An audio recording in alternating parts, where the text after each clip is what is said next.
Casilda, the Jamaican fertility fairy. Casilda, otherwise called Cassie, is a Jamaican folklore fairy. Cassie was said to have both an inquisitive personality. She was busy in the mind, and when she bumped into humans, she was not shy when it comes on to pertinent questions. Cassie had magical powers, and she was not shy when it comes on to utilizing it.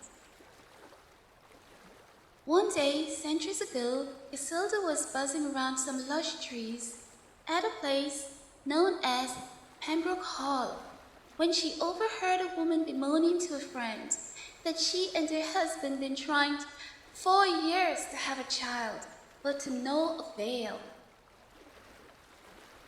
Cassie sneakily snuck into her home and spotted the lady's husband tending to his freshly picked crops.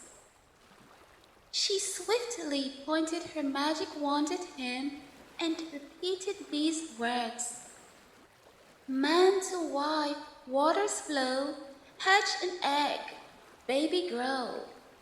The husband heard the magic words and looked up and saw the fairy with the glistening magic wand pointed at him. He went and told his wife about the stunning encounter. Years later, the couple was spotted with 3 happy-looking children. Cassie is known as the Jamaican fairy of fertility.